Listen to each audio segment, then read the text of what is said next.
ನಮಸ್ಕಾರ. ಡಾಕ್ಟರ್ ಸಿದ್ದು ಅವರು KK news Kannada channel ಅಂತ ಒಂದು ಒಳ್ಳೆ ಯೂಟ್ಯೂಬ್ ಚಾನೆಲ್ ಅವರು ಓಪನ್ ಮಾಡಿದ್ದಾರೆ. ಆ ಯೂಟ್ಯೂಬ್ ಚಾನೆಲ್ನ ವಿಶೇಷತೆ ಅಂತ ಹೇಳಿದ್ರೆ ಅದರಲ್ಲಿ ಕೇವಲ ಸಣ್ಣ ಮಕ್ಕಳು ದೊಡ್ಡವರು ಯಾವುದೇ ಒಂದು ವಯಸ್ಸಿನ ಅಂತರ ಇಲ್ಲದೆ ಹೆಚ್ಚು ನಮ್ಮ ಕನ್ನಡಕ್ಕೆ ಸಂಬಂಧಪಟ್ಟಿರುವಂತಹ ಕರೆಂಟ್ ಅಫೇರ್ಸ್ ಎಲ್ಲ ಮಾಹಿತಿ ಸಿಗ್ತಾ ಇದೆ. ದಯವಿಟ್ಟು ಹೆಚ್ಚಿನ ಸಂಖ್ಯೆಯಲ್ಲಿ, ಅದರಲ್ಲೂ ನನ್ನ ಯುವ ಸ್ನೇಹಿತರು ಹೆಚ್ಚಿನ ಸಂಖ್ಯೆಯಲ್ಲಿ ಯೂಟ್ಯೂಬ್ ಚಾನೆಲ್ನ ಸಬ್ಸ್ಕ್ರೈಬ್ ಆಗಿ ಫಾಲೋ ಮಾಡಿ ಹೆಚ್ಚು ಹೆಚ್ಚು ಕನ್ನಡ ಪರ ಜ್ಞಾನವನ್ನ ಬೆಳೆಸ್ಕೊಳ್ಳಿ ಅಂತ ಹೇಳೋದಕ್ಕೆ ಇಷ್ಟಪಡ್ತೀನಿ. ನಾನು ನಿಮ್ಮ ನಿರೂಪಕಿ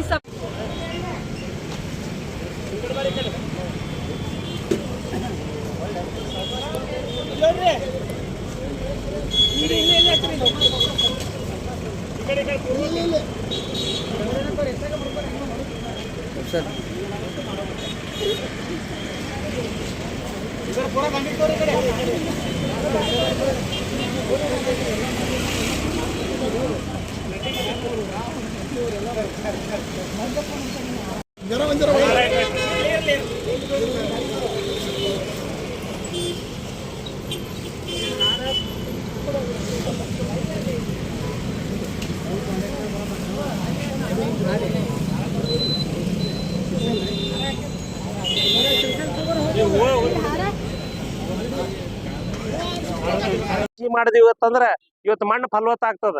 ಇವತ್ತು ಸಾವಯವ ಕೃಷಿಗೆ ಲಾಭ ಆಗ್ತದ. ಅದಕ್ಕ ಇವು ಎಲ್ಲಾ ಹೊಳ್ಳೆ ಮರುಕಳಿಸ್ಬೇಕಾಗಿದೆ. ಇದು ಸಿದ್ದೇಶ್ವರ ಅಪ್ಪಗಳು ಹೇಳಿದ್ದು, ನಾವು ಹೇಳಿದಲ್ಲ. ಸಿದ್ದೇಶ್ವರ ಅಪ್ಪಗಳು ಚಾಲನೆ ಮಾಡಿರ್ತಕ್ಕಂಥದ್ದು ಈ ಒಂದು ನಂದಿ ಕೃಷಿ, ಈ ನಂದಿ ಹೋರಾಟ ಏನ್ ನಮ್ ಬಸವರಾಜ್ ಬಿರಾದಾರ್ ಸರ್ ಅವರು ಪಾಪ ಅವರು ಈ ಒಂದು ಮಣ್ಣು ಫಲವತ್ತಾಗ್ಬೇಕಾದ್ರೆ ಏನ್ ಆಗ್ಬೇಕಂದ್ರ ಈ ಆಕಳ ಸಗಣಿ ಇವತ್ತು ನೋಡ್ರಿ ಟ್ರ್ಯಾಕ್ಟರ್ದಿಂದ ಎಷ್ಟೋ ಜನ ಕೃಷಿ ಮಾಡ್ತಾರ.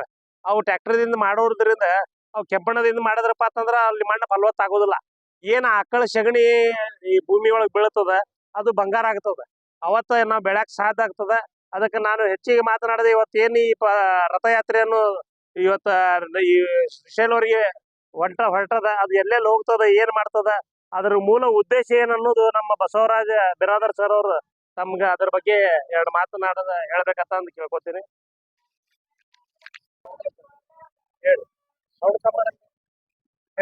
ಈಗಾಗಲೇ ಶ್ರೀಯುತ ಉಮೇಶ್ ವಂದಾಲಣ್ಣವರು ಈ ನಂದಿ ಸೇನೆ ರಥಯಾತ್ರೆ ಯಾಕೆ ಇಲ್ಲಿ ಆಗಮಿಸಿದೆ ಮತ್ತು ಇದರ ಅವಶ್ಯಕತೆ ಏನಾದ ಅನ್ನುವಂಥದ್ರ ಬಗ್ಗೆ ವಿವರಣೆಯನ್ನು ನೀಡಿದ್ದಾರೆ.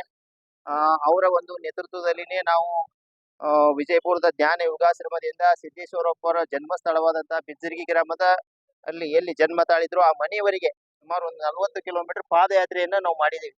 ಆ ಪಾದಯಾತ್ರೆ ಯಶಸ್ವಿ ಆಗ್ಬೇಕಾಗಿತ್ತಂದ್ರೆ ಉಮೇಶ್ ವಂದಾಲಣ್ಣವರೇ ಕಾರಣ ಆಗಿರುವಂತದ್ದು. ಆ ಸಂದರ್ಭದಲ್ಲಿ ಆ ಮನೆಯಲ್ಲಿನೇ ನಾವು ಒಂದು ಸಂಕಲ್ಪವನ್ನ ಮಾಡಿದ್ದೇವೆ, ಮುಂದಿನ 10 ವರ್ಷಗಳಲ್ಲಿ 10 ಪಟ್ಟು ಈ ನಂದಿ ಸಂಪತ್ತು ಹೆಚ್ಚಿಗೆ ಆಗ್ಬೇಕು ಅನ್ನುವಂಥದ್ದು.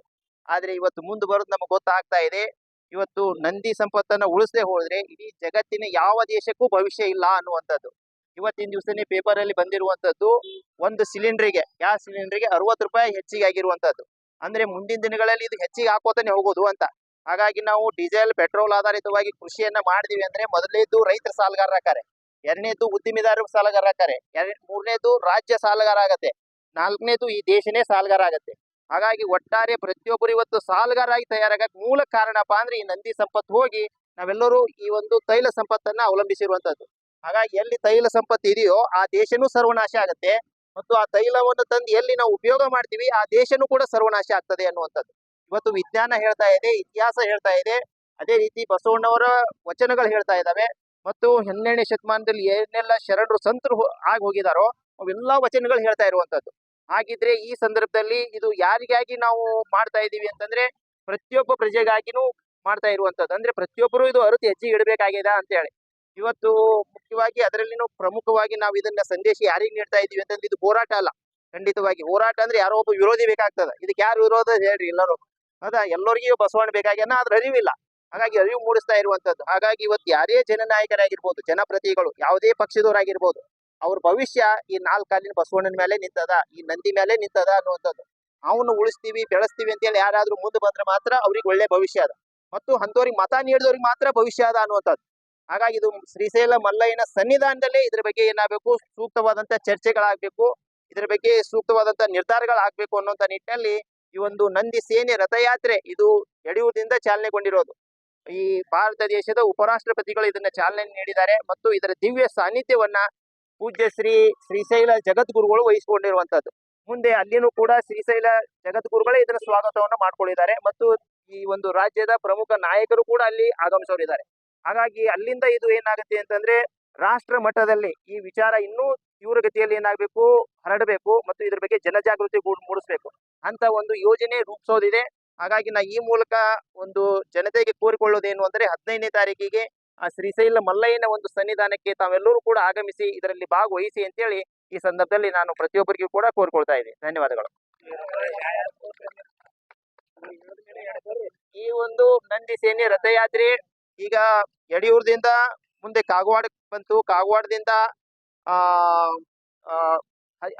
ಅಥಣಿಯಿಂದ ಹೊಣವಾಡದಿಂದ ಈಗ ವಿಜಯಪುರ ಬಂದಿದೆ, ವಿಜಯಪುರದಿಂದ ಇವತ್ತು ಸಾಯಂಕಾಲ ಮನುಗುಳಿಗೆ ಹೋಗೋದಿದೆ, ಮನುಗುಳಿ ನಂತರ ಮುಂದೆ ಹುಯಿನಿಪ್ಪರಿಗೆ ನಂತರ ತಾಳಿಕೋಟಿ ನಂತರ ಹುಣಸಗಿಯಿಂದ ದೇವದುರ್ಗ, ರಾಯಚೂರು ಈ ಮಾರ್ಗವಾಗಿ ಮುಂದೆ ಕರ್ನೂಲ್ಗೆ ಹೋಗಿ ಒಂದು ಶ್ರೀಶೈಲಕ್ಕೆ 15ನೇ ತಾರೀಕಿನ ಒಳಗಾಗಿ ಇದು ಒಟ್ಟಾರೆ ತಲುಪ್ತದೆ.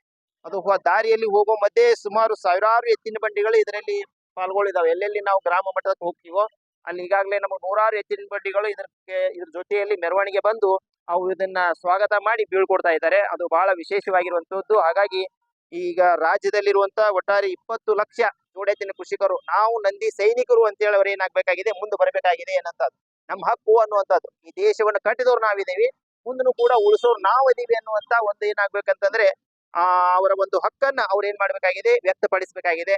ಆ ನಿಟ್ಟಿನಲ್ಲಿ ಇವತ್ತು ಹಿರಿಯರು ಎಲ್ಲರೂ ಕೂಡ ಇಲ್ಲಿ ಬಂದು ಇದಕ್ಕೆ ಬೆಂಬಲವನ್ನು ಸೂಚಿಸ್ತಾ ಇರುವಂತದ್ದು ಬಹಳ ವಿಶೇಷವಾಗಿರುವಂತದ್ದು. ಹಾಗಾಗಿ ಈ ಕಾರ್ಯಕ್ರಮವನ್ನು ಆಯೋಜನೆ ಮಾಡಿದಂತ ಉಮೇಶ್ ವಂದಾಲನ್ ಅವರಿಗೆ, ಅದೇ ರೀತಿ ನಮ್ಮ ನಾಡಗೌಡ ಸರ್ ಅವರಿಗೆ, ಅದೇ ರೀತಿ ಎಲ್ಲ ಹಿರಿಯರಿಗೂ ಕೂಡ ನಾನು ಅನಂತ ಕೋಟಿ ನಮನಗಳನ್ನ ಈ ಸಂದರ್ಭದಲ್ಲಿ ಅರ್ಪಿಸ್ತೇನೆ. ಧನ್ಯವಾದಗಳು. ನನ್ನ ಹೆಸರು ಬಸವರಾಜ್ ಬಿರಾದರ್ ಅಂತ, ಈ ನಂದಿ ಕೂಗು ಅಭಿಯಾನದ ಸ್ವಯಂ ಸೇವಕರು. ಸರ್ಕಾರಕ್ಕೆ ಮನವಿಯನ್ನ ಮಾಡಿತು.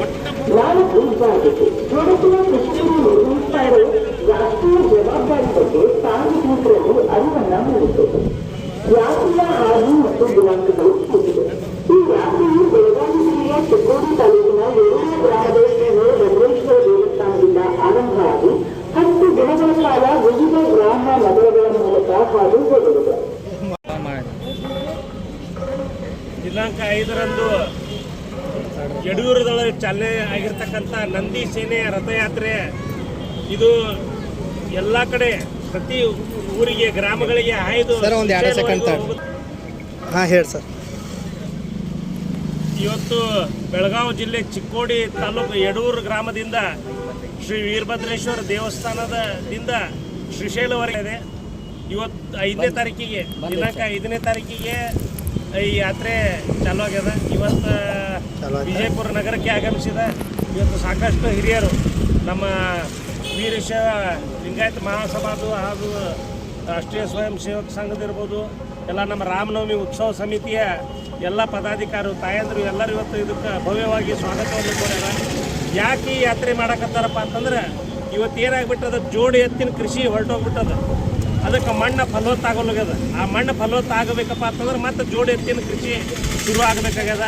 ಆ ನಿಟ್ಟಿನಲ್ಲಿ ಇವತ್ತು ನೋಡ್ರಿ ಎತ್ತುಗಳು ಬಂದವು, ಎಲ್ಲಿ ನಾವು ಎತ್ತುಗಳು ಸುತ್ತ ನೋಡಕ್ಕೆ ಸಿಗೋಲ್ಲ. ಈಗ ಪರಿಸ್ಥಿತಿ ಏನಾಗ್ಬಿಟ್ಟದಪ್ಪ ಅಂತಂದ್ರೆ ಎಲ್ಲರೂ ತಮ್ಮ ಆಕಳುಗಳು ಇರ್ಬೋದು, ಎತ್ತಿರ್ಬೋದು ಕಸಾಯಿಖಾನೆಗೆ ತಾಳ್ತಾ ಇದ್ದಾರೆ.